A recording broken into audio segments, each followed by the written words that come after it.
3.1운동 이후 본격적인 무장투쟁에 나선 독립군이 일본군에 맞서 사상 처음으로 빛나는 승전보를 울린 봉오동 전투. 총 한 자루로 일제에 맞서 싸운 홍범도 장군과 조국 독립을 위해 몸바친 이들의 이야기를 담은 방현석 작가의 장편소설이 나왔습니다. 봉오동 전투의 영웅이 된 홍범도 장군은 그날 독립군의 총사령관이 아니었습니다. 머슴의 자식이라는 가장 낮은 자리에서 조국 독립이라는 가장 높은 꿈을 위해 기꺼이 총을 든 조선의 포수. 가장 오래 싸우고 가장 많이 이겼지만 그 어떤 대가도 바라지 않았고 계급과 노선, 이념을 넘어 모든 사람을 오직 사람으로 대했던 홍범도. 13년 전부터 필생의 작업으로 홍범도 이야기를 준비해왔다는 방현석 작가가 주목한 건 영웅 홍범도가 아닌 인간 홍범도였습니다. 권력에서는 가장 멀리 있고 죽음에서는 제일 가까운 자리에 있었던 사람이 평생 동안 그렇게 산 사람이 홍범도가 아닐까 그렇게 생각합니다. 프랑스 레지스탕스 운동 대체 몇 년 했습니다. 고작 4년 했습니다. 항일 무장투쟁 40년 했습니다. 우리 역사는 어떻게 이토록 대단한 항일 무장투쟁의 역사를 철저하게 덮어버리고 지워버릴 수가 있었을까? 초대 이영준에서부터 3대 신태영 아까 얘기, 21대 이세호까지 21명 모두 대한민국 육군참모총장 다 일본군 만주군 출신입니다.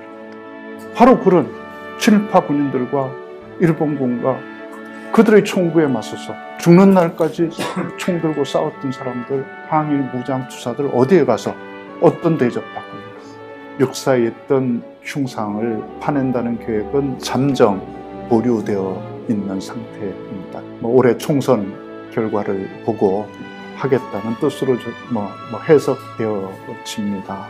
권력은 유한하고 역사는 엄중하고 진실은 영원합니다.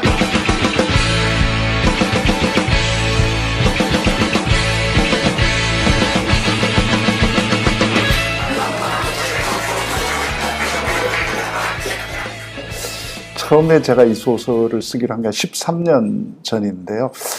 저희 아버님이 만주에서 어린이 시절을 보냈습니다. 그래서 세상의 대부분의 아들들이 그렇듯이 저도 아버지의 삶에 대해서 전혀 관심이 없었습니다. 그래서 어릴 때 아버님이 툭하면 이제 나는 14살 때 혼자서 만주하고 고향 울산이었는데 울산을 혼자서 왔다 갔다 했다. 그런 얘기를 했었는데 저는 전혀 귓등으로 다 들었었죠. 그러다가 아버님이 이제 많이 편찮으셔서 이제 얼마 못 견디시겠다 싶을 때야 제가 아버지 인생에 대해서 너무나 모르는구나. 그래서 아버지하고 인터뷰를 시작했어요. 그래서 이제 우리 아버지하고 할아버지 형제들이 살았던 만주 얘기를 듣기 시작했어요. 그런데 아버지가 살았던 데가 유하현이더라고요. 서간도에. 신흥무관학교가 자리 잡았던 곳이었어요. 그래서 저는 그때까지만 해도 신흥무관학교가 유아연에 있었던지도 알지도 못했고, 그런데 물론 이제 우리 아버님하고 할아버지 형제들은 독립운동하러 가신 거 아니고 생계형으로 갔었는데, 이제 거기 가서 조사하면서 굉장히 저는 놀라고 좀 전율을 했습니다. 그러니까 신흥무관학교가 있었던 유아연 서간도, 그리고 봉오동 청산리 전투 전적지가 있었던 북간도, 또 안중근 참모중장이 처형당했고 신채호 선생이 옥사했고 신흥무관학교 만들었던 이회영 선생이 수감 생활을 했던 류신 감옥을 답사하면서 저는 너무나 좀 부끄러웠습니다.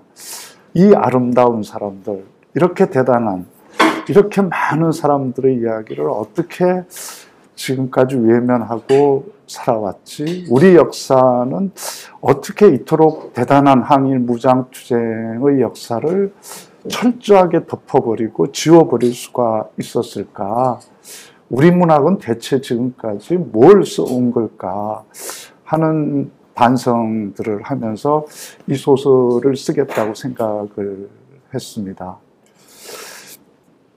그러고 나서 이제 이 소설을 쓰기까지 13년이 걸렸습니다. 10년 동안 제가 이 소설을 취재하고 조사하고 준비하면서 주인공을 여러 번 바꿨습니다. 근데 제가 선택했던 다른 주인공들도 다 역사적으로 대단한 사람들이었고 또 뭐 소설의 주인공으로 손색 없이 매력적인 사람들이었는데 그 누구도 항일 무장투쟁사 전체를 관통하면서 항일 무장투쟁에 뛰어들었던 사람들이 대체 어떤 사람들이었는지를 총체적으로 보여줄 수는 없었습니다. 오직 홍범도 장군만이 항일 무장투쟁사를 관통하면서 거기에 뛰어들었던 사람들이 어떤 사람이었는지를 보여줄 수 있다는 사실을 깨닫는데 한 10년이 걸렸던 것 같습니다. 제가 홍범도 장군을 그 주인공으로 선택했던 건 무엇보다 그 믿을 수 있는 사람이라는 판단이 들었기 때문입니다. 소설에서 중요한 건 사건이 아니고 인물이고 그 인물의 캐릭터다. 그래서 캐릭터를 어떻게 포착하고 그 캐릭터를 그려내는가가 핵심적인 관건이라고 늘 전 학생들한테 가르칩니다. 그래서 캐릭터라고 하는 그 사람의 본질적인 성격이다. 그 사람이 어떤 그 성격을 가지고 있는 사람이냐. 정신적으로 태도에 있어서. 그 캐릭터에 따라서 그 사람의 인생이 결정되고 그 사람이 닥친 사건에서 어떻게 대처하는지가 나온다. 그 캐릭터가 역사 앞에서 사건 앞에서 대응하게 만드는 게 소설을 써나가는 과정이다. 늘 먼저는 캐릭터다. 그래서 제가 홍범도 장군 캐릭터를 그 몇 가지로 파악한 건 가장 먼저는 이제 우선적으로 믿을 수 있는 사람이라는 생각이었습니다. 그걸 제가 확신하게 되었던 건 홍범도 장군 일지를 보면서였습니다. 홍범도 장군 남긴 기록이 별로 없습니다. 자기의 파란만장했던 이 생애를 정리해 놓은 게 일지 하나인데 이 일지가 A4 용지로 10장도 되지 않습니다. 첫 번째 문장을 이걸 풀어보면 이렇게 되어 있는데요. 고려 평양 서문암 문열사 앞에서 탄생해서 모친은 7일 만에 죽고 아버지 품에서 남의 젖을 얻어먹고 자라 9살에 아버지 세상을 떠나니 남의 집으로 다니며 머슴살이로 고생하면서 15세가 되므로 나이를 2살 올려서 평양 우영 제1대대에 들어가서 4년 근무했다고 합니다. 이렇게 되면 19살입니다. 19년 생애를 딱 한 문장으로 정리했던 사람이 홍범도 장군이었고 본인이 이런 불우했던 유년 시절을 조금 더 과장하거나 또 이걸 이겨낸 자신을 자랑한 흔적이 전혀 없었습니다. 이건 이 일지 전체에 걸쳐서 일관되게 나타난 문장의 특징이었습니다. 자기 아들 홍양순, 큰아들 홍양순이 16살 때 자기 밑에서 일본군과 싸우다가 전사했거든요. 그날 기록을 홍범도 장군은 딱 한 줄 써놨습니다. 5월 18일 정오, 내 아들 양순이 죽었다. 그 외에 단 한 글자도 없거든요. 자기를 조금 더 미화하거나 좀 부끄러웠던 부분, 창피하게 쫓겨다녔던 이런 부분들도 그냥 6일 동안 일본군만 만나면 내 만난 꽁처럼 도망다녔다. 뭐 이런 기록을 그대로 다 써놓고 있었습니다. 그럼 믿을 수 있겠다는 생각이 들었고요. 두 번째는 주인공의 자리를 양보할 줄 아는 캐릭터였습니다. 홍범도 장군의 캐릭터의 특징은 자기가 주인공을 하려고 시도한 흔적이 거의 없습니다. 제가 쓰는 동안 13년 동안 뒤져본 자료로는 언제나 기꺼이 주인공 자리를 내놓고 양보할 줄 알았고 다른 사람들, 주변 사람들을 주인공으로 만들어 줄 아는 사람이 주인공이었습니다. 제가 쓰려고 했던 건 한 사람의 영웅담이 아니고 정말 이름도 남기지 못하고 시신도 남기지 못했던 그 많은 사람들을 주인공으로 만들어 줄 수 있는 주인공. 홍범도 장군만이 그럴 수 있다는 걸 제가 알 수 있었습니다. 아까 그래서 영상을 제일 먼저 보여줬던 건 저기에서 홍범도 장군은 봉오동 그날 총사령관이 아니었다. 그렇게 얘기하는 대목을 좀 보여주고 싶었습니다. 봉오동 전투하면 대부분 사람들은 당연히 홍범도 장군이 총사령관이었을 거라고 생각합니다. 그렇지가 않습니다. 봉오동 전투 총사령관은 최진동이었습니다. 최진동은 그 봉오동 일대를 중심으로 해서 만주에 당시에 가지고 있었던 땅이 자기 뭐 후손들 주장을 빌리면 당시에 부산 땅 7배의 토지를 가지고 있었던 장주였죠. 최진동, 최운산, 최치용, 삼형제가 아니면 당시 봉오동 전투에 참전했던 군인들 1,500명에 달하는 이 사람들을 세 끼 먹일 수 있는 사람은 당시에 만주에 아무도 없었습니다. 그 최진동에게 기꺼이 자기가 가지고 있던 사령관직 내놓고 총사령관으로 추대하고 자기는 그 밑에 내려가서 1군 사령관으로 봉오동 전투를 치렀던 사람이 홍범도 장군이었습니다. 자기보다 나이도 까마득히 어리고 뭐 전투 경험도 일천한 그 최진동을 기꺼이 총사령관으로 모시고 그 밑에 내려가서 1군 사령관을 했던 사람이 홍범도 장군이었습니다. 그건 홍범도 장군이 처음 독립군 부대를 조직했을 때부터 그랬습니다. 그 홍범도 장군이 부대를 조직해서 일본군과 싸운 게 이제 포수들을 조직했던 거거든요. 이제 일본군에 의해서 이제 대한제국 군대가 다 해산되고 그다음 무기 다 회수당하고 났을 때 이제 의장대만 사실은 대한제국의 군대라고 남아 있어서 무장력이 있는 군대가 없었습니다.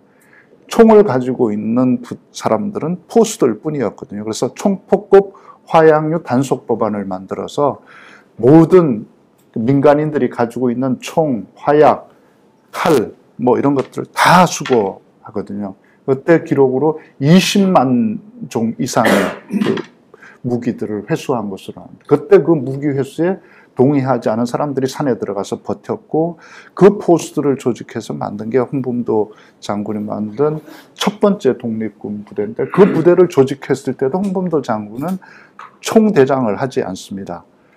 그 부대에서 가장 나이가 많았던 원로포수 임창근 실명입니다. 이 사람을 총대장으로 추대합니다. 임창근은 자식도 없었고 가난한 포수였지만 평생 동안 포수로만 살아온 사람이었어요.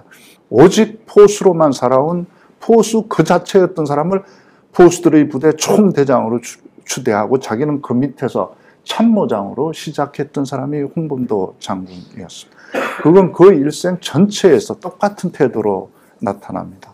그가 차지하려고 했던 자리라고는 싸우다가 죽을 자리 그 이후에 어떤 자리로도 탐냈던 적이 없었습니다. 죽기 전에 1941년에 독일하고 소련이 전쟁이 났을 때 70살이 넘는 나이로 소련군 부대에 찾아가서 자기 참전해서 일본군과 싸우고 싶다고 지원했던 사람이 바로 홍범도 사병으로 지원한 사람이 홍범도 장군이었거든요.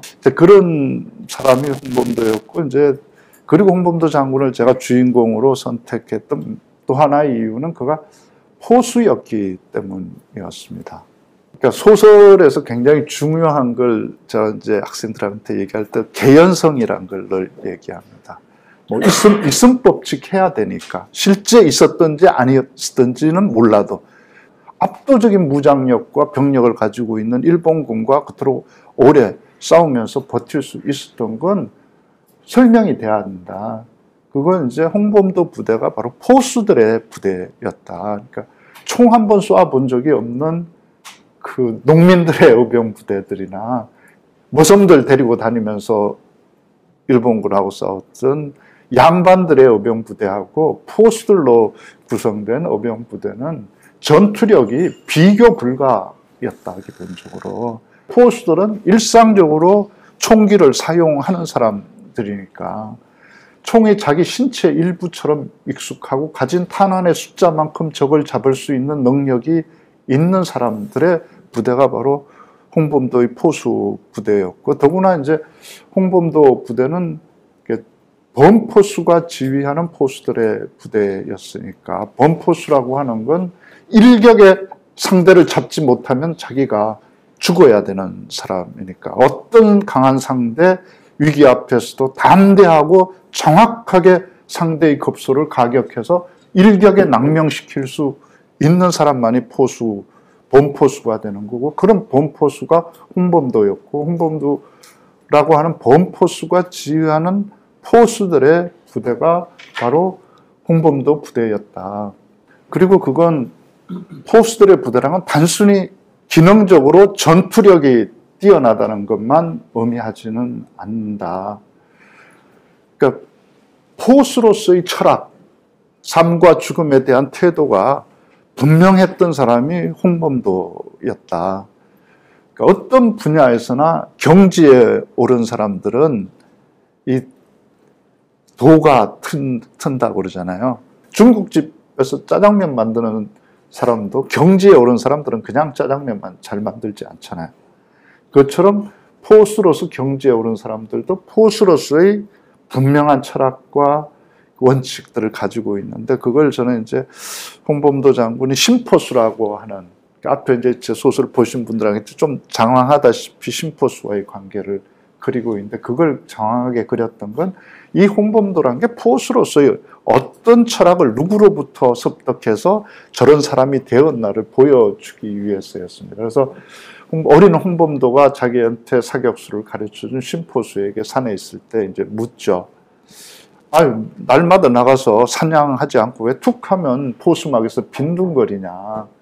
아니, 한 마리라도 더 잡으면 좋잖아요. 그랬을 때 심포수는, 포수는 산에서 짐승들과 같이 산다. 농부와 어부는 사람의 질서 속에서 살지만 포수는 짐승의 질서 속에서 사는 거다. 산이 내게 내주는 몫만큼 잡는 거다.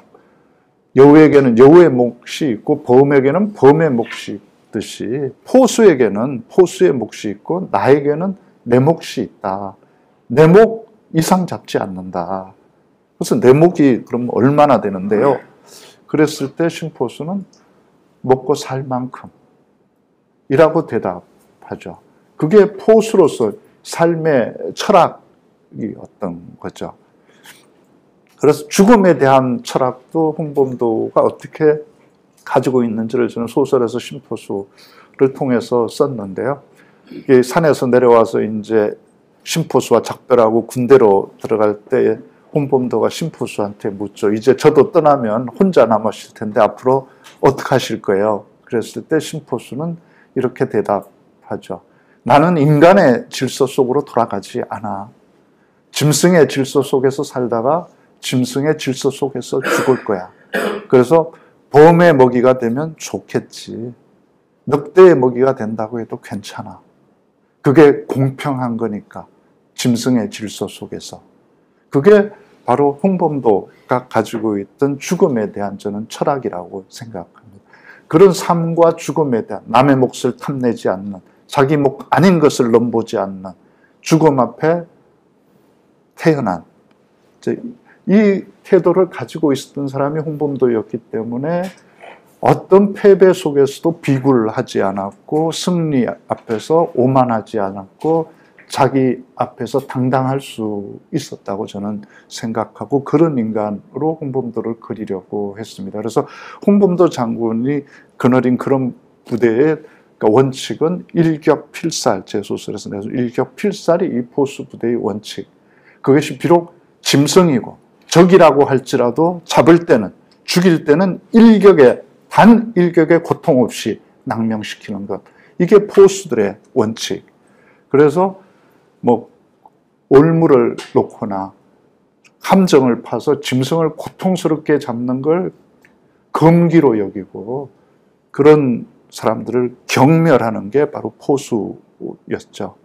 그래서 이 포수 홍범도는 단 한 발의 탄환도 헛되이 쓰지 않는 것이 그의 원칙이었고 그 부대의 원칙이었다고 저는 파악했습니다. 저는 한 발의 탄환도 헛되이 쓰지 않는 포수들의 이야기를 쓰면서 제 나름대로는 단 한 문장도 헛되이 쓰지 않겠다.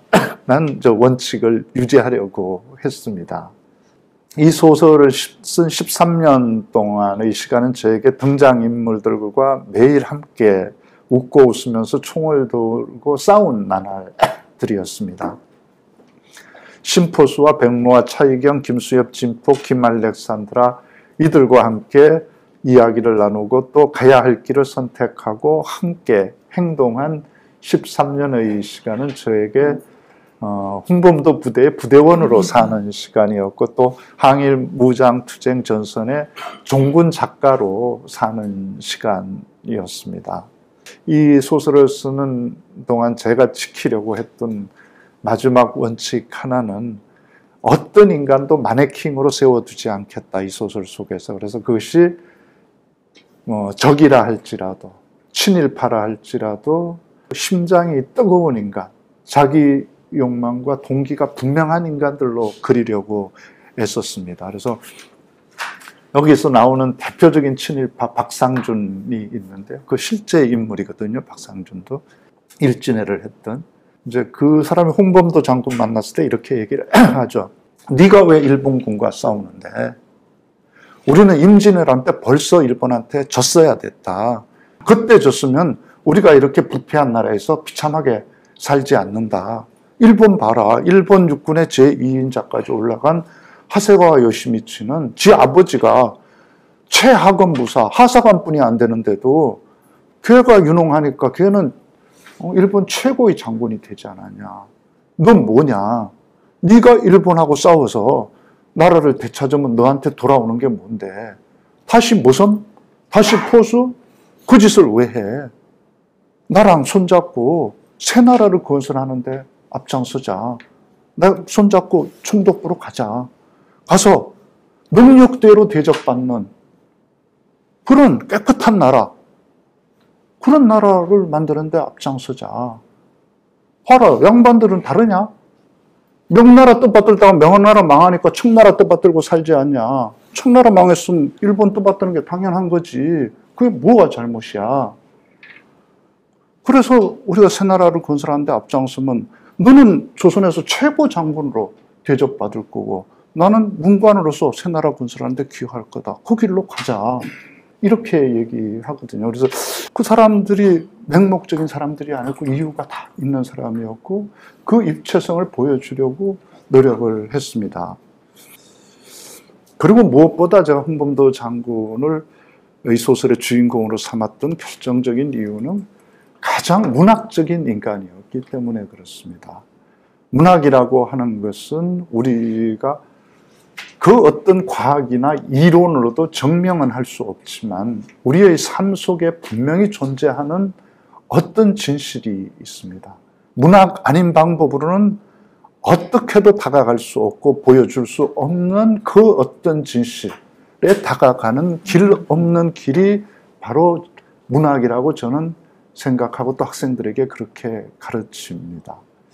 그래서 홍범도 장군이야말로 아무도 가지 않았던 길을 최악의 조건 속에서 스스로 길을 개척하고 스스로 길이 되었던 사람이었다. 그보다 더 문학적인 사람은 제가 근현대사에서 보지 못했다. 저는 그래서 홍범도 장군을 제 소설의 가장 훌륭한 주인공이 될 수 있다고 판단했습니다. 이제 그랬었는데 이 책 내고 났더니 제 나름대로 상당히 잘 썼다고 생각했는데 아무도 소설과 문학에 대해서는 물어보지를 않고 다 홍범도 장군 흉상 왜 파내냐, 뭐 그렇게 잘못한 사람이냐. 그래서 제가 이제 PT 몇 장을 끼워 넣었습니다. 저기 있는 맨 왼쪽이 이제 육사 교정에 있는 홍범도 장군이고 그 다음이 김좌진, 가운데가 신흥무관학교 만들었던 이회영 선생, 그리고 지청천 장군, 이범석 장군인데요. 저 흉상 만들 때 육사에서 스스로 밝힌 이유가 저 위에 써놓은 글대로였습니다. 이 사람들이 대체 누구냐 그랬을 때 저는 이제 이렇게 설명합니다. 대한민국의 첫 군인들이었다, 저 사람들이. 그리고 대한민국의 이름으로 수행한 첫 전쟁의 첫 전투를 승리로 이끌었던 우리 군의 영웅들이다. 제가 그렇게 한 걸 주관적으로 미화하는 건 아니고 제가 이 소설을 쓰면서 한 170권 정도의 자료들을 읽고 분석하면서 그리고 기록들이나 점원들 이렇게 살펴봤는데 그중에 그냥 한 4장만 보여주면 제 말이 터무니없진 않은 말이란 걸 설명할 수 있을 것 같습니다. 이게 대한민국 임시 헌장입니다. 1919년 4월 11일 날 대한민국 임시정부 의정원에서 발표한 최초의 헌법입니다. 이 헌법 제1조가 대한민국은 민주공화제로 한다고 되어 있습니다.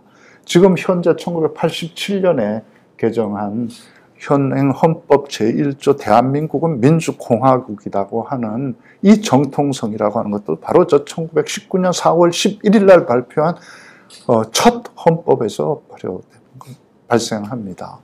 저 헌법 제6조에 보면 대한민국 인민은 병력의 의무를 가진다고 되어 있습니다.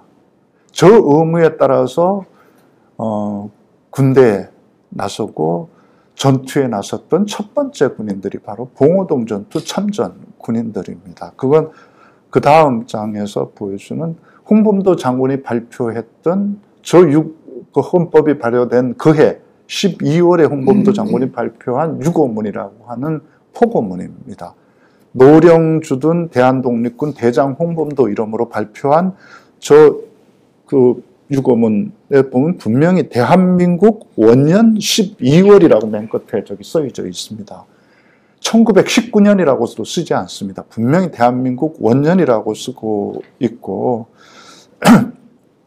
여기에서 보면 이제 대한 독립을 세계에 선포한 후 위로는 임시정부가 군국 대사를 주관하고 이렇게 쓰고 있습니다. 그리고 맨 끝에 보면 그 일전을 벌여서 적의 무릎을 당장 꿇려야 마땅하지만 가벼이 행동에 나서지 못하는 것은 오직 정부의 공명정대한 선전포고를 기다린다고 얘기했습니다. 정부의 포고에 따라서 명령에 따라서 싸우겠다고 분명히 홍범도 장군은 밝히고 있습니다.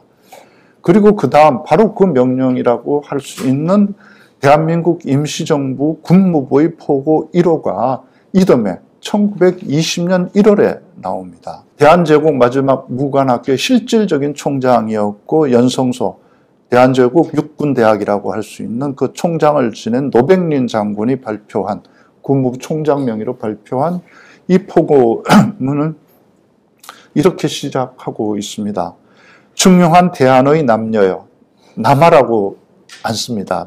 남여여라고 썼습니다. 혈전의 시각, 광복의 계절이 도래하였다. 그래서 최후의 일전을 벌이자고 합니다.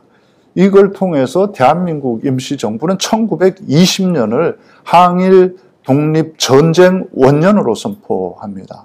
독립전쟁을 선포합니다. 선전포고를 합니다. 이 포고를 발표한 국무총장 노백린은 그냥 빈말로 독립전쟁 선포한 사람이 아니었습니다. 일본 육사 출신입니다. 1900년도에 육사 졸업하고 대한제국으로 들어와서 정의로 출발해서 무관학교 교장과 연성소 소장을 지내면서 처음부터 끝까지 얼싸늑약을 비롯해서 경술국지까지 일관되게 반대했던 사람이었습니다. 그리고 나라가 완전히 넘어간 다음에 미국으로 망명해서 샌프란시스코에서 독립공군 조종사 비행사 학교를 만들었던 사람입니다. JN 훈련기 3대를 사서 샌프란시스코에서 67명의 조종사를 배출했던 사람이었습니다. 3.1운동이 일어나기 전에 이미. 일본을 이기기 위해서는 조선의 입장에서 일본 본토를 폭격할 수 있는 능력이 있어야 된다고 생각했던 미래를 널리 내다본 사실은 우리 공군의 아버지와 같은 사람이었습니다. 그 사람이 와서 이 선전포고를 한 건 그냥 빈말로 한 거 아니었거든요. 진짜. 그리고 그에 따라서 선전포고에 따라서 이제 그 홍범도 장군이 그 봉오동 전투에 나가면서 한 출정사를 제 소설에 쓰는 이제 2권 507페이지에서 저렇게 써놓고 있습니다. 대한 독립 전쟁에 제1회전에 참전한 대원 여러분, 우리는 부패한 나라 조선도 아니고 허울뿐이었던 대한제국도 아닌 대한민국이 소집한 군대에 발을 들여놓은 첫 군인들이요. 이 한마디를 마지막 숨이 먹는 순간까지 명심해야 하오. 자, 모두 따라하시오.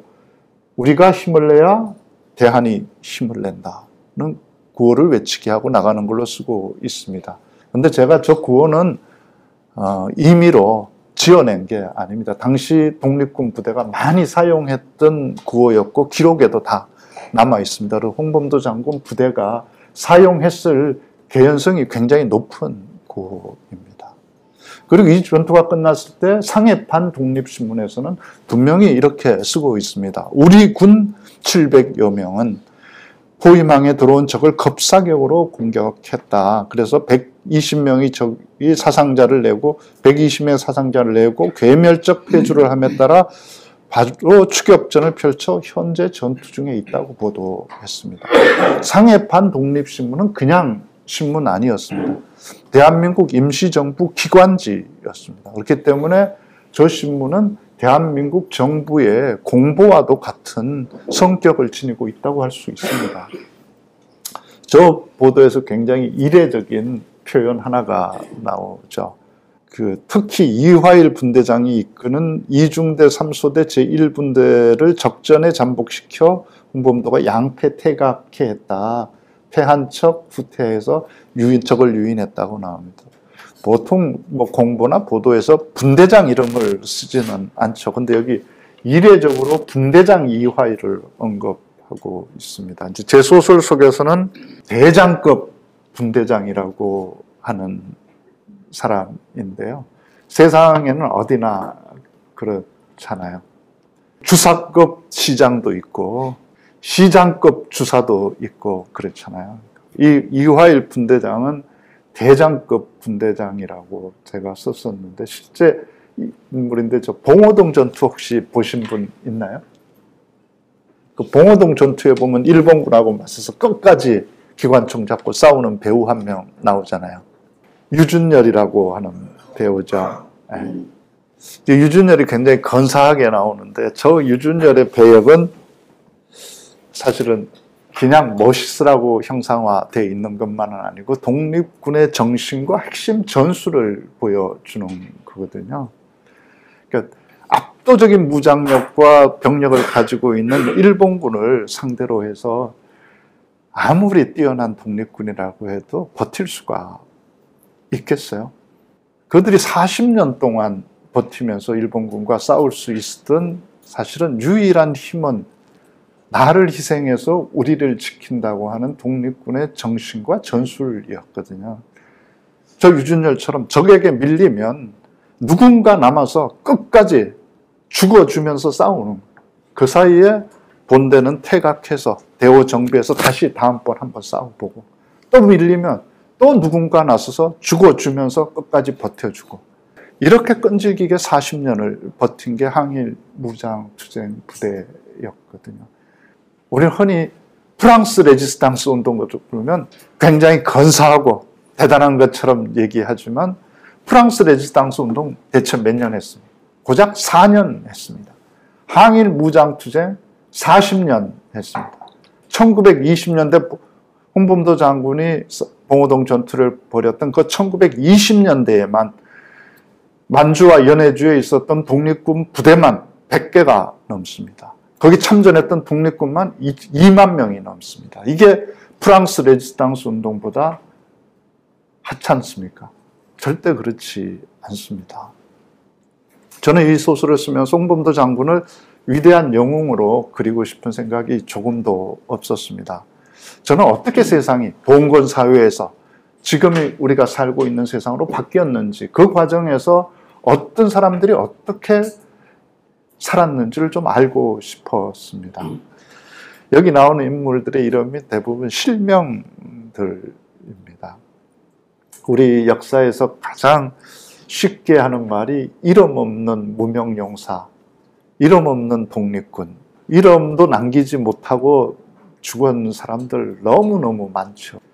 저는 비록 역사책은 아니지만 어느 역사책, 어느 페이지에서도 써주지 않은 그 사람들의 이름을 한 번은 불러주고 싶었습니다. 제 소설 속에서도 이름 한 번 불러주지 못한 사람들 너무너무 많습니다. 그 사람들은 정말 어떤 기억의 보살핌도 받지 못한 채 그렇게 사라져도 좋을 사람들인가? 그 사람들은 어떤 사람들이었나? 제가 몇 사람만 제 소설에 나오는 사람과 제 소설에서도 이름 불러주지 못한 사람들 얘기를 해드리겠습니다. 먼저 훈춘의 호랑이라고 불렸던 황병길과 그 김숙경 부부입니다. 황병길은 가난한 소장농의 아들이었습니다. 15살 때 결혼해서 이듬해 만주에 가서 독립군 된 사나이입니다. 아내 김숙경이 보면 얼마나 황당했겠습니까? 결혼했는데 이듬해 남편이 만주 가더니 돌아오지를 않으니까. 그래서 만주 찾아갔더니 연해주 갔다 그래서 연해주 찾아갔더니 독립군이 되었습니다. 함께 독립군이 되었습니다. 황병길은 서당 문턱에도 가본 적이 없는 사람이었어요. 어깨너머로 배운 글을 일자무식인 자기 아내 김숙경에게 가르쳤습니다. 김숙경은 그렇게 배운 글을 자기 시아버지 황호섭에게, 소설에도 나오죠. 황호섭에게 가르칩니다. 그래서 온 가족이 독립군이 됩니다. 그들의 딸 황정신, 그들의 아들 황정혜도 다 독립군이 됩니다. 황병길은 훈춘의 호랑이라고 불리면서 훈춘 지역에서 자기 독립군 부대, 독자적인 독립군 부대를 가지고 있었습니다. 그 부대를 이끌고 두만강 건너서 일본군 초소 습격하고 돌아오다가 전사했습니다. 그의 안을 계속 따라서 싸웠습니다. 그의 딸 황정씨는 훈춘에서 제일 총명한 여학생이었습니다. 영국인 학교, 영국인 교장이 황정신을 자기가 돈 다 대서 영국으로 유학시켜 주겠다고 그랬을 때 그의 어머니였던 김숙경은 자기 딸에게 이렇게 얘기했다고 나와 있습니다. 나라를 빼앗긴 지금 너에게 중요한 게 박사인지 잘 생각해봐라. 아버지 원수를 갚고 나라를 되찾는 게 먼저인지 박사 따는 게 먼저인지 잘 생각해서 네 스스로 판단해서 결정해라. 그래서 황정씨는 유학 가지 않고 소학교 교사가 돼서 민족교육하면서 비밀 결사 조직에 들어가서 일본군과 교전 중에 전사했습니다. 그들의 하나뿐인 아들이었던 황정혜도 23살 나이로 일본군과 교전 중에 전사했습니다.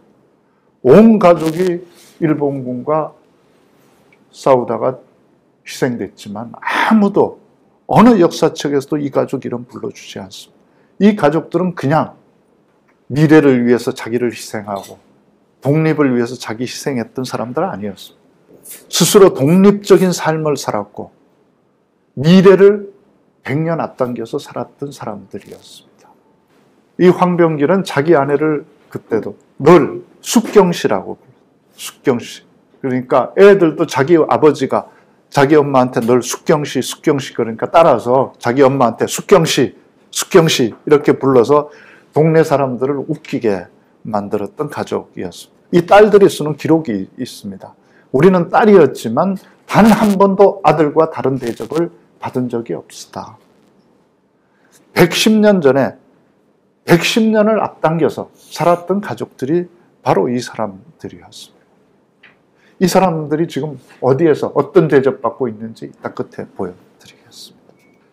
이제 다음은 동청철도 노조의 아버지라고 불리는 김두수와 그의 딸 김알렉산드라입니다.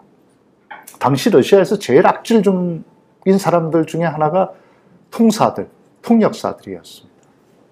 조선에서 먹고 살기 어려워서 독립운동을 하려고 연해주 왔지만 입에 풀칠은 해야 되니까 공장에 취직하고 광산에 들어가고 러시아 군대의 노무자로 취업한 조선인들 계약서 대신 써주고 수수료 2, 3알씩 다 받아서 챙기는 것도 모자라서 2년치 선불 받아서 자기 주머니에 닦아 넣어버리는 게 일수인 사람들이 러시아 통사들이었습니다. 김두수는 동청철도회사, 만주와 연해주를 오가는 철도회사의 공식 통사였는데 그건 굉장히 예외적인 통사였거든요. 그러니까 임금 받지 못한 노동자들이 임금 받아주고, 다친 노동자 치료받을 수 있도록 도와주고, 동청철도 회사에 노조 만들어졌을 때 가장 강력한 후견인이 되어줘서 동청철도 노조의 아버지로 불렸던 사람이었어요. 노일 전쟁이 일어났을 때 러시아군 폭력사로 징발돼서 노일 전쟁이 의화단의 난이 일어났을 때, 중국의 의화단 난이 일어났을 때 러시아군이 그 진압하러 들어갈 때 통사로 징발당하죠. 중국의 의화단은 우리나라 동학하고 똑같다, 그렇게 생각하면 되거든요. 그냥 그들의 주의, 주장, 투쟁 방법, 결과까지 다 똑같습니다. 다른 건 딱 하나, 조선의 동학은 일본군들이 들어와서 진압했고, 중국의 의화단은 러시아군들이 진압했거든요. 그러니까 조선의 동학들 일본군한테 체포당하면 그냥 재판 없이 처형당했던 것처럼 중국의 의화단 단원들도 러시아군에게 체포당하면 재판 없이 처형당했죠. 그렇게 죽을 위기에 놓인 중국 의화단은 수백 명을 조선인 하얀 옷으로 갈아입혀서 구해준 사람이 김두수였습니다. 그래서 조선인 천사로 불렸던 사람이 김두수였습니다. 그런데 우리는 신들러 리스트에 신들러는 그렇게 잘 알면서도 김두수의 이름 김자도 아는 사람이 없죠. 그 김두수가 러시아군 통사로 징발당했을 때 13살 나이로 동청철도 회사의 통역사를 대신한 사람이 바로 딸 김알렉산드라입니다. 아버지 김두수가 과로로 급사한 다음에 아버지의 절친한 친구였던 폴란드계 러시아인 철도 기술자와 결혼했지만 실패하죠, 결혼 생활에.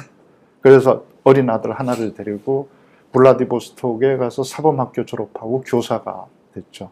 편히 살 수 있었습니다. 근데 시베리아 우랄 광산 벌목장에서 일하고 있는 조선인 동포노동자들이 임금도 제대로 받지 못하고 죄수보다도 못한 강금노동을 당하고 있다는 사실을 알고 블라디보스톡 한인회에서 구조단을 파견했을 때 김알렉산드라 자원합니다. 거기서 더 추운 시베리아에서 밤낮으로 뛰어다니면서 잘못된 계약서 하나하나 바로잡고 재판소에 가서 재판해서 못 받은 임금 받아주고 다친 노동자들 치료받을 수 있게 도와준 사람이 김알렉산드라였습니다. 볼세비키 혁명이 일어났을 때 가장 먼저 볼세비키 당원이 됩니다. 조선인으로서 최초의 공산당원, 제1호 공산당원이 바로 김알렉산드라였습니다.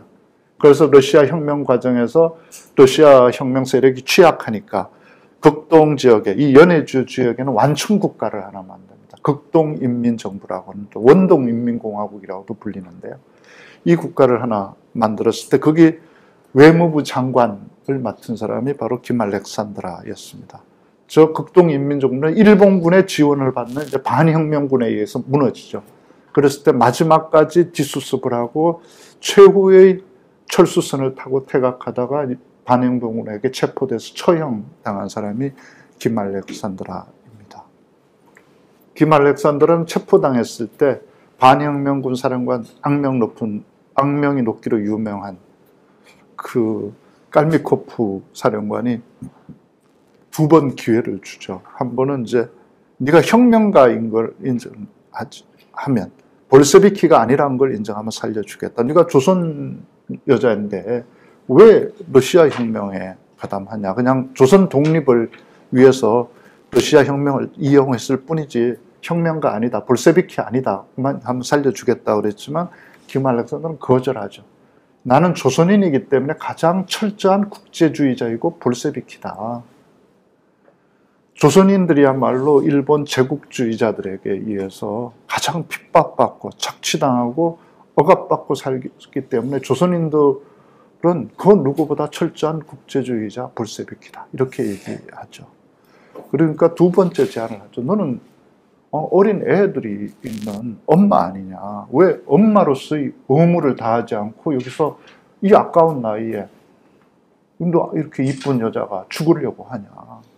지금이라도 가정으로 돌아가서 애를 돌보면서 조용히 살겠다고 약속하면 살려주겠다.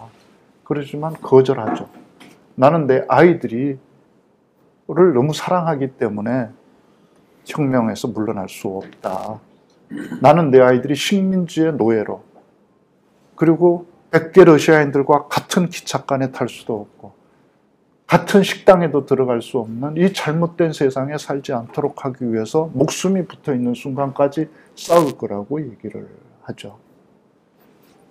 그건 내 자식뿐만 아니라 바로 당신도, 당신의 자식도 그런 잘못된 세상에 살지 않도록 하기 위해서 자기는 싸우겠다고 얘기하죠. 그래서 처형당하죠. 처형당하는 마지막 순간에 자기 눈 가렸던 수건을 떼어내고 내가 죽을 자리는 내가 정하겠다. 그래서 13보를 걸어가서 여기에서 죽겠다. 그리고 마지막 남긴 유언이, 제가 요 약간 윤문을 한 겁니다. 그래서 제가 방금 걸어온 13걸음은 제 심장에 새긴 빼앗긴 조국 조선의 13도입니다. 조선 동포 여러분, 연해주에서 태어나고 자란 제가 밟아보지 못한 조선 13도에 여러분이 평등의 씨앗을 심고 해방의 꽃을 피워주십시오. 노동자 농민의 자유와 권리를 위해 일해온 극동인민정부의 외교장관으로서 저희 마지막 인사를 여러분께 전합니다. 볼세비키 혁명 만세, 조선 독립 만세. 이게 1910년대, 20년대 볼세비키였고 독립 투사들이었습니다. 홍범도 장군이 소련 공산당에 입당했다고 해서 파내겠다고 그러는데, 당시 1910년대, 20년대 전 세계에서 식민지 해방 운동을 지원해 준 나라는 소련 빼고는 한 나라도 없었습니다. 레닌 빼고는 없었습니다. 그 시대에 그들과 손잡고 싸운 게 죄인가?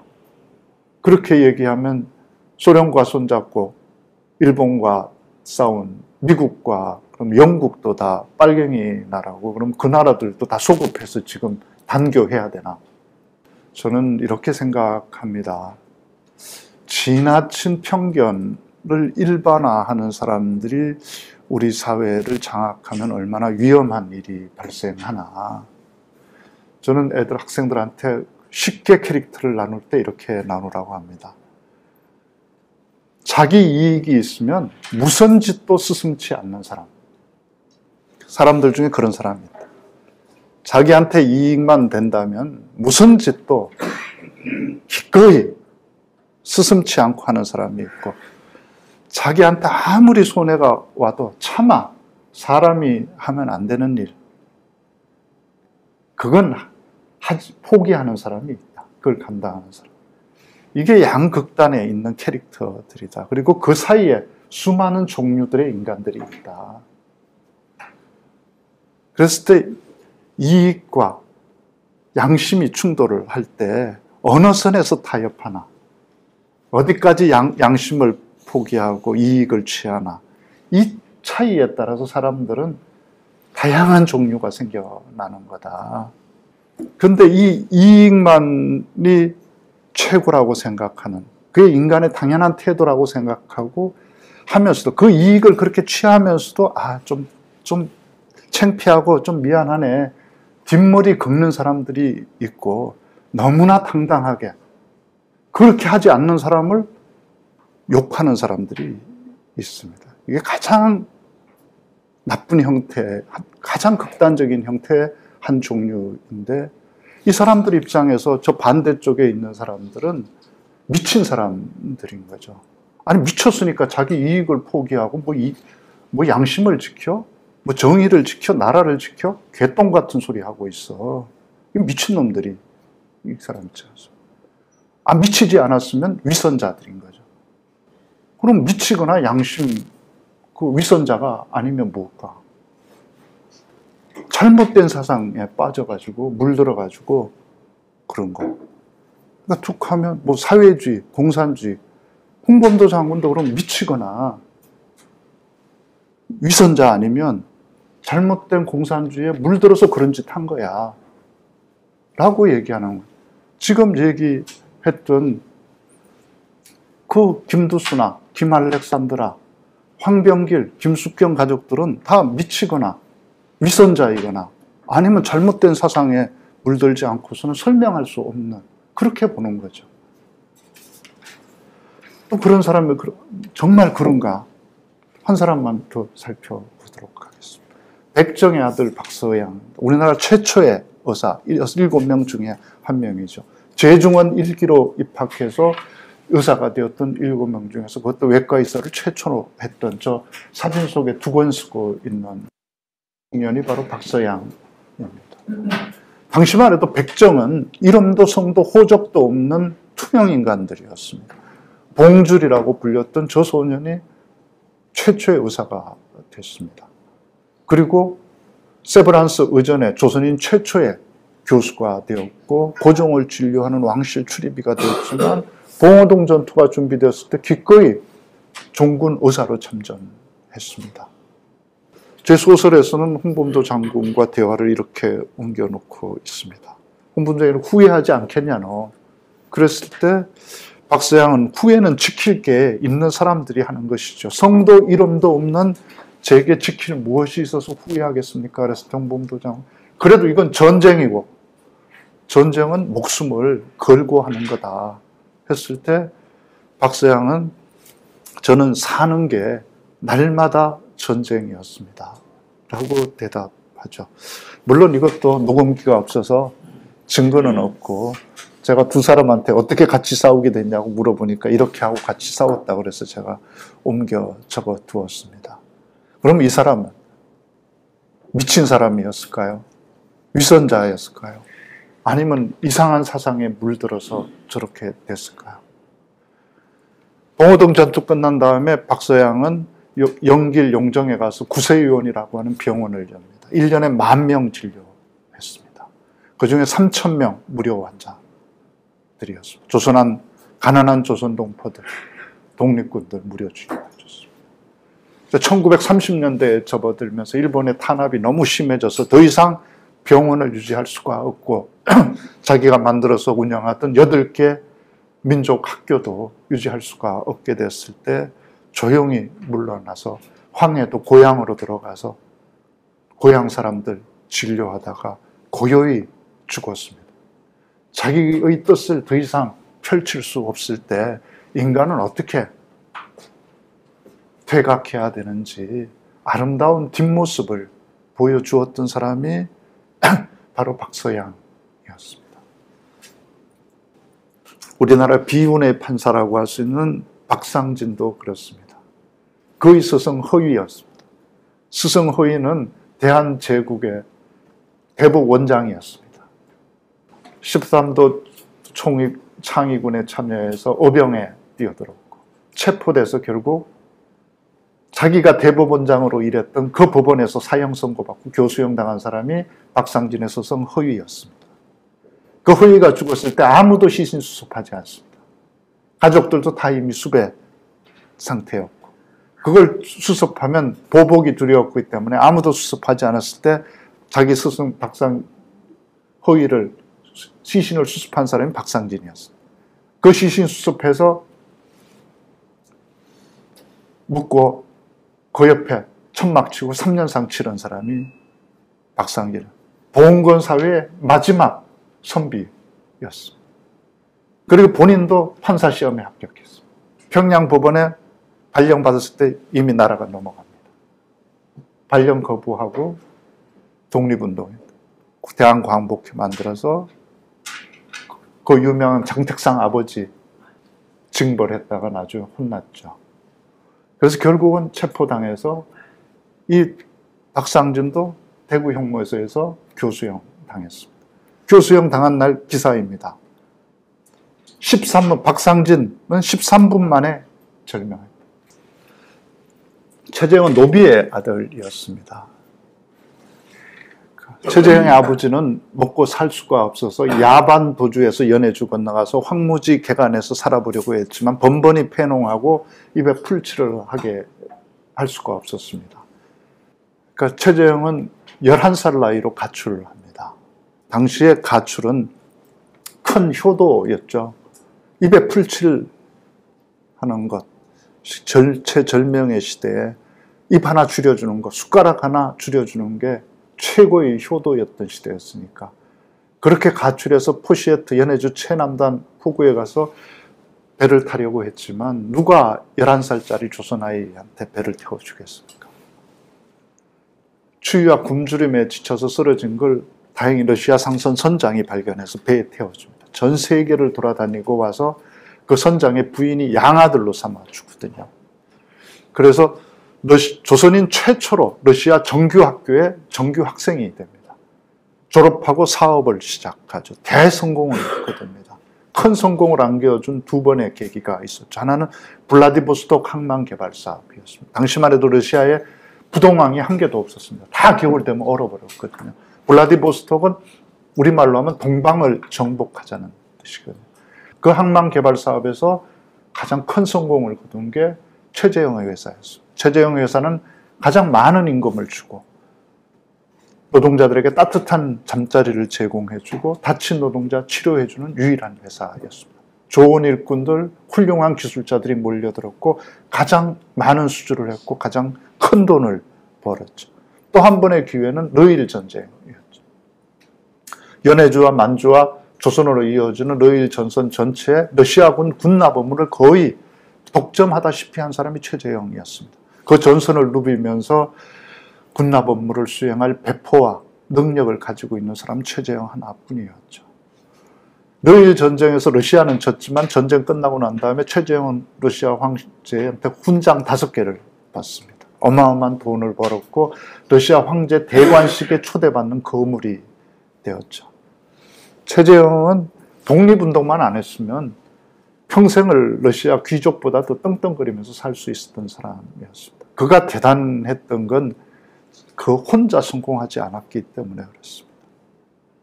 그는 가난한 조선 동포 농민들에게 선불 줘가지고 돼지하고 닭치기 해서 그걸 러시아 군대에 납품하게 해줬습니다. 가난한 조선 동포 어민들에게 연어와 연어알 가공시켜서 러시아 군대에 납품할 길을 열어줬습니다. 누구도 시키지 않았지만 연해주에 사는 조선 동포들 집집마다 다 최재형의 초상화가 걸려 있었습니다. 그 별명이 페티카였습니다. 러시아 벽난로 페티카. 거의 온기를 쬐지 않은 조선 동포는 연해주에 없었습니다.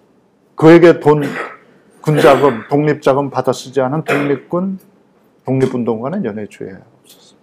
그랬기 때문에 1920년에 일본군이 블라디보스톡에 진주했을 때 가장 먼저 처형당한 사람 중에 한 사람이 최재형이었습니다. 그 5째 딸내미가 쓴 일지가 있습니다. 자식이 11명이었는데 그 중에 6명이 자식 또는 사위가 스탈린 때 다 처형당했죠. 그 5번째 딸이 쓰는 기록에 이렇게 되어 있습니다. 일기에. 일본군이 쳐들어온다는 사실을 알고 가족들과 이웃 사람들이 다 아버지에게 피신하라고 했을 때 아버지는 거절했다. 내가 도망가면 너희들이 모두 일본군에 끌려가서 날 찾아내라고 고문당할 거다. 살아갈 날이 얼마 남지 않은 나는 죽더라도 살아갈 날이 많은 니들은 살아남아야 된다. 그때 최재형 나이 59세였습니다. 그리고 그 일기에서 딸은 이렇게 써놨습니다. 다음날 새벽 나는 2층 창가에서 커튼 사이로 아버지가 일본군에게 끌려가는 뒷모습을 지켜보았다. 그것이 마지막이에요. 지금까지도 최재형은 시체도 찾지 못했습니다. 대한제국의 마지막 외교관 리범진인데요. 시간이 없으니까 간단하게 생략하겠습니다. 1905년에 열사늑약에서 세계에 나가 있던 조선의 공사들은 외교관들은 모두 소환당합니다.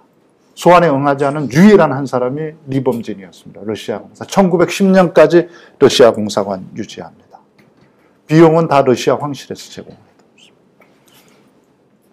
마침내 1910년에 나라 망했을 때 리범진은 러시아 황실과 유럽 제국을 상대로 외교 활동을 펼쳤지만 다 무위로 돌아오고 다음에 자결을 하죠.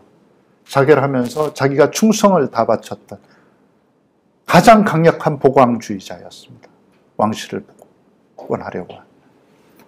자기가 충성을 다 바쳤던 고종한테 유서 한 장 남겨놓고 죽었습니다. 우리나라는 망했습니다. 패하는 모든 권력을 잃었습니다. 저는 적을 토벌할 수도 적에게 복수할 수도 없는 이 상황 앞에서 깊은 절망에 빠져 있습니다. 자결 외에 제가 할 수 있는 일이 없습니다. 오늘 목숨을 끊습니다. 이게 유서 전문입니다. 리범주는 죽기 전날 미리 장의사에 가서 자기 관값을 지불해두고 남은 돈 전액을 한 푼도 남기지 않고 미국에 있는 독립단체 얼마, 블라디보스톡에 있는 독립군에게 얼마씩 나눠주라고 다 분급해두고 그러고 자결했던 사람이에요. 여 옆에서 있는 청년이 그의 아들 리위종입니다. 헤이그 밀사. 22세 청년 외교관이었죠. 그는 헤이그에 가서 봤죠. 만국 평화회의장에서. 조선, 베트남 할 것 없이 식민지 국가들 대표들은 회의장에 발도 들여놓지 못했습니다. 다 쫓겨난 다음에 모두 포기했을 때 리위종은 전 세계에서 온 200명의 기자들을 모아놓고 연설을 합니다. 규탄 연설을. 앞으로는 약소민족의 독립을 지원한다고 하면서 뒤로는 오직 강대국의 이익만 대변하냐. 차라리 총칼이 유일한 법전이고 강한 자는 무슨 짓을 해도 처벌받지 않는다고 왜 솔직하게 고백하지 않냐고 성토했던 청년이 리위종이었죠. 아버지가 공사를 지낸 미국, 프랑스, 오스트리아, 러시아를 함께 다니면서 5개국에 능통했던 프랑스 사관학교와 러시아 사관학교 두 군데 사관학교를 나오고 러시아의 토불주 총독의 사위가 된 사나이였어요. 그런 그가 왜 볼셰비키 혁명이 일어났을 때 아버지와 함께 가장 강력한 보광주의였던 이 사나이가 볼셰비키에 가장 먼저 가담했을까? 궁궐 같은 총독의 집에 나와서 가족들과 다 연락을 끊고 비밀 볼셰비키 활동, 비밀 독립 활동을 하다가 언제 어디서 죽었는지 모릅니다. 다만 일본군 정보 보고서에 블라디보스톡에서 시베리아에 이르는 극동 지방에 불령 선인의 우두머리라고 만들어 있습니다. 독립군의 우두머리라고. 그거는 지금 어디에 묻혀 있을 것 같습니까? 지금까지 했던 사람들은 그래도 제 소설 속에서라도 이름 불러준 사람들이었습니다.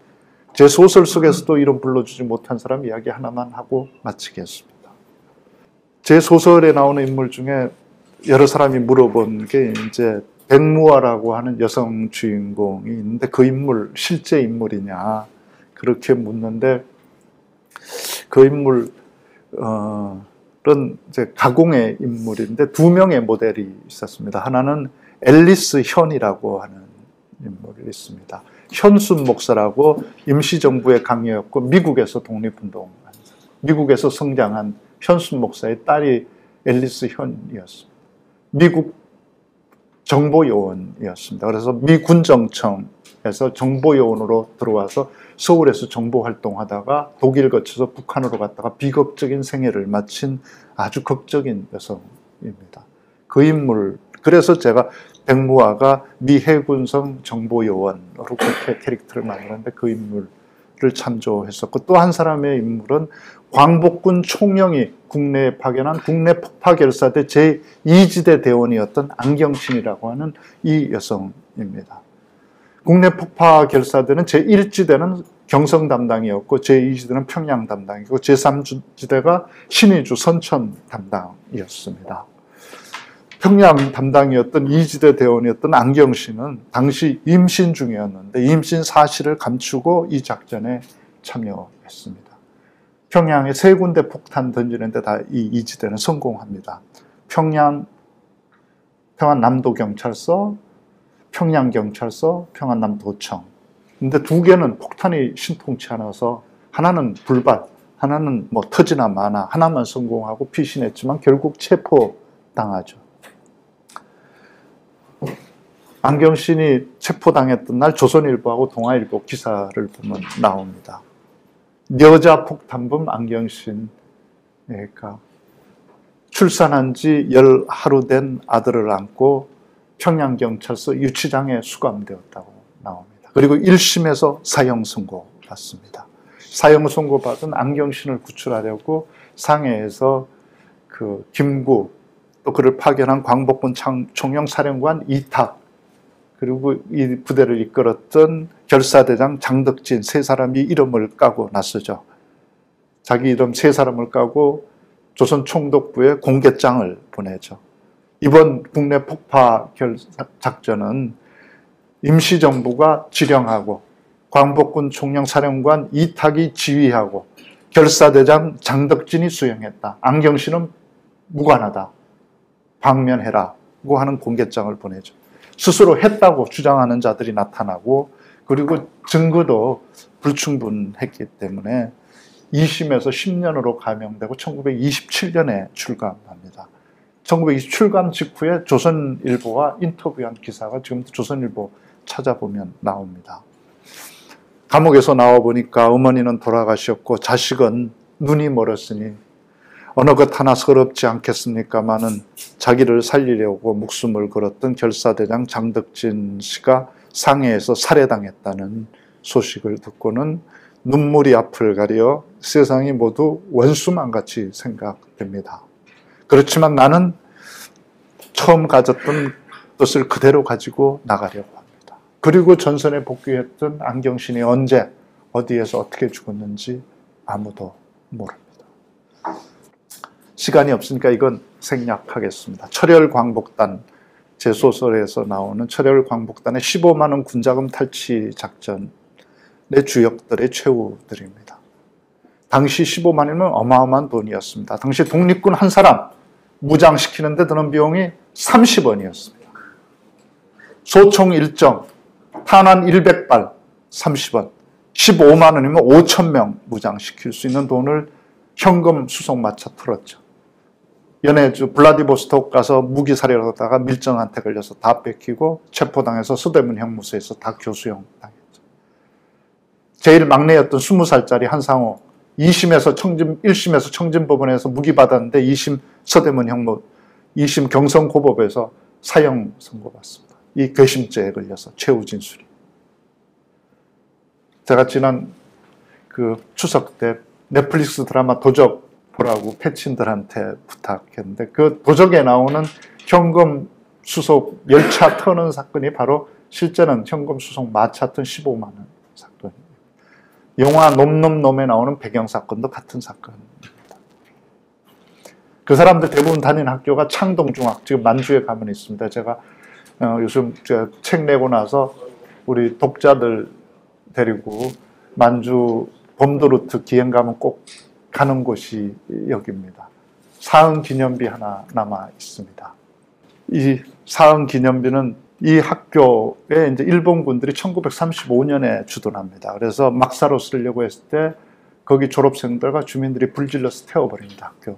그리고 자진 폐기하고 세우는 기념비가 이겁니다. 여기 저 기념비에 단 한마디도 누가 얼마나 많은 기부를 해서 이 학교 세웠는지, 이 학교 나와서 누가 얼마나 출세했는지 한 줄도 쓰지 않습니다. 오직 그들을 가리킨 스승의 은혜, 그 온공을 이 비에 새긴다고 그 스승 이름 한 명도 빼지 않고 다 써놓고 있습니다.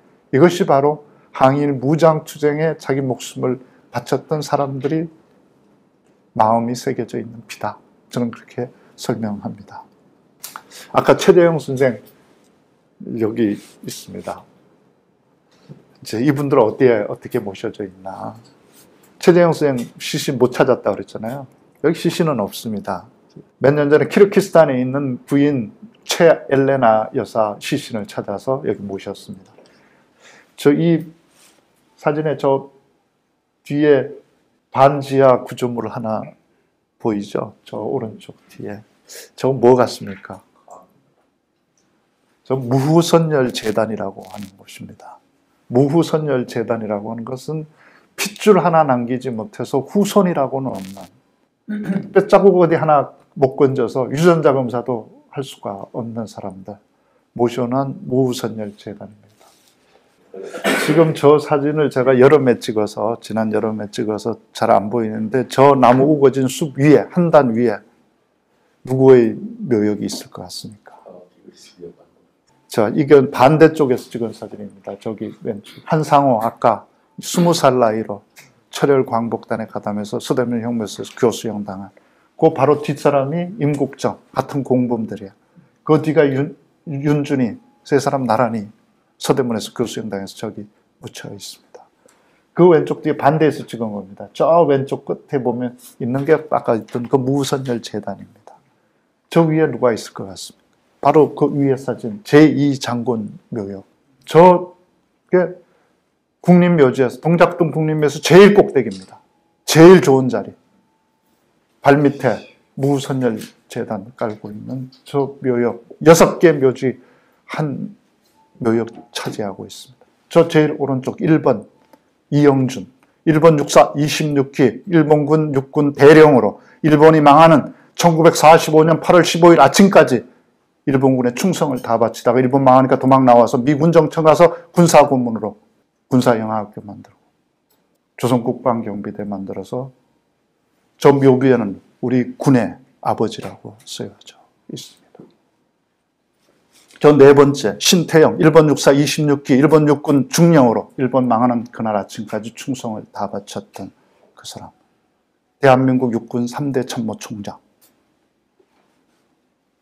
그 사람들이 스스로 써놓은 기고문들, 신문에 기고했던 글들이 다 남아 있습니다. 나의 출진의 최종 목적지는 야스쿠니 신사다. 조선의 청년들은 천황폐하의 고갱이 되어서 장렬하게 전사하는 영광을 누리라고 선동했던 기사들, 기고문, 호스라는 기사에 지금도 찾아보면 다 나옵니다. 이분들이 다 그분들이죠. 일본 육사 26기는 다 누구냐? 대한제국 마지막 무관학교의 재학생들이었습니다. 44명의 학생들이 일본에 의해서 육군 무관학교가 폐교당한 다음에 그 재학생 44명을 순종이 일본 육사로 유학 보냅니다. 국비 유학생들이. 그 중에서 최종 인관한 학생이 16명입니다. 그 중에 대한민국 임시정부가 수립되고 항일 무장투쟁에 참전할 것으로 호소했을 때 응한 사람은 딱 한 사람, 지청천 하나였습니다. 초대 이영준에서부터 3대 신태영 아까 얘기한 21대 이세호까지 21명 모두 대한민국 육군 참모총장 다 일본군 만주군 출신들입니다. 왜 육사에서 파내고 국방부에서 저럴까? 이 명단을 한번 보시면 이해가 되리라고 생각합니다. 그들, 저 친일파들, 저 사람들이 바로 우리 지금 국방부에서 얘기하는 창군의 직접적인 공로가 있는 사람들입니다. 해방 전의 역사는 우리 역사 아니라고 얘기하는 겁니다. 그렇게 되면 독립군, 광복군은 우리 역사에 편입될 수 없고 홍범도, 지청천, 대한광복군 초대사령관이었던 지청천도 우리 군이 될 수가 없고 우리 군은 1945년 해방 뒤에 바로 이영준을 비롯한 친일파 장군들이 만든 부대, 그게 창군이라고 부르는 겁니다. 그분들을 기리겠다. 그래서 저 5명의 군인들 파내고 하겠다는 거죠. 그 중에 또 백모 장군도 있습니다. 백모 장군은 어땠습니까? 누가 묻지도 않았지 않습니까? 자기 스스로 자기 일본판 자서전에서 자기가 이 일본이 만든 이 제2작전으로 만든 조선 독립군은 조선인으로 진압하게 만들기 위해서 조선인들로만 구성된 독립군 토벌대, 간도 특설대에 자기가 근무했고 그 작전이 큰 성과를 거뒀다고 자기 스스로 자서전에 쓰지 않았습니다. 간도 특설대의 작전 방침이 뭐였습니까? 딱 하나입니다. 삼광작전. 모두 죽이고 모두 불태우고 모두 빼앗는다 아닙니까? 대체 그 간도 특설대가 누구를 모두 죽이고 모두 불태우고 모두 빼앗았습니까? 우리 독립군들, 우리 조선동포들 아닙니까? 바로 그런 친일파 군인들과 일본군과 그들의 총구에 맞서서 죽는 날까지 총 들고 싸웠던 사람들, 항일 무장투사들 어디에 가서 어떤 대접받고 있나? 아까 저 무선열 재단 내부입니다. 그 무선열 재단, 요 지금 칸막이 쳐져 있는 요거 안쪽만 합니다. 요만한 공간에 손바닥만한 위패 하나로 빽빽히 모셔져 있습니다. 저 왼쪽 아래 아까 얘기했던 훈춘의 호랑이 황병길 여기 있습니다. 안경신 저기 있습니다. 국내 폭파결사대 이지들. 저 왼쪽 밑에, 저 왼쪽 위에 빈자리 하나 있습니다. 저거 홍범도 장군 위패에 있던 자리입니다. 봉환하면서 이제 저 빼냈죠. 그 바로 오른쪽 이휘종입니다. 이렇게 보셔져 있습니다. 이게 합당한 배치라고 여길 수 있습니다. 홍범도 장군 봉환할 때 카자흐스탄 정부가 국립문서보관소에 있던 자기네 문서 한 장 같이 우리나라에 보내줬습니다. 홍범도 장군이 받아들였던 최후의 취업명령서, 마지막 취업명령서. 홍범도 1939년 3월 25일부터 월 100루블의 봉급을 받고 고려극장 수의로 근무한다. 당시 러시아 노동자들 평균 임금 200루블이었습니다. 그 절반 받고 수의로 살다가 죽었습니다. 그러나 비루하게 죽지 않았습니다. 죽기 전 열흘 전에 자신이 월급, 극장 수의로 모은 월급 다 틀어서 자기 부하들 단 한 번도 누구로부터 대접받아보지 못하고 단 한 번도 배불리 먹어보지 못했던 자기 부하들, 동지들 불러서 잔치 열어서 풍성하게 먹이고 그리고 열흘 뒤에 죽었습니다. 실제했던 사건과 실존한 인물들을 바탕으로 쓴 소설로 유명한 움베르토 에코라고 하는, 우리나라에도 장미의 이름이라는 소설로 유명해진 에코는 이렇게 얘기했습니다. 역사소설이라고 하는 건 실제 사건을 허구화하는 것이 아니라 실제 역사를 더 잘 이해할 수 있게 허구화하는 거라고 그랬습니다. 저는 조금 다르게 생각합니다. 단순히 역사소설은 역사를 더 잘 이해할 수 있도록 해주는 게 아니라 살아보지 않았던 역사의 시간을, 살아보지 않았던 역사의 공간에서 만나보지 않은 사람들과 함께 살아보는 경험을 제공해주는 과정으로서의 예술이 진정한 역사소설이라고 생각합니다. 지금 홍범도 장군을 비롯한 역사에 있던 흉상을 파낸다는 계획은 잠정 보류되어 있는 상태입니다. 철회된 건 아니고요. 아마 올해 총선 결과를 보고 하겠다는 뜻으로 해석되어집니다. 권력은 유한하고 역사는 엄중하고 진실은 영원합니다. 권력으로 흉상을 철거하는 건 가능하겠지만 그게 우리 민족의 가슴 속에 남아있는 흉상을 파내지는 못한다고 생각합니다. 근데 제가 이 일이 일어난 건 제 소설책을 낸 2달 뒤에 생긴 일이거든요. 그때 제 소설의 마지막에 쓰는 문장이 이렇습니다. 100년 전 홍범도와 백무화가 억압과 차별, 불의를 향해 발사한 마지막 한 발의 탄환은 아직 탄착점에 도착하지 않았다. 일격 필살의 저격수였던 그들의 탄환은 빗나간 적이 없으므로 반드시 표적의 정중앙을 관통할 것이다. 저는 마지막 한 발은 지금 날아오고 있다고 생각합니다.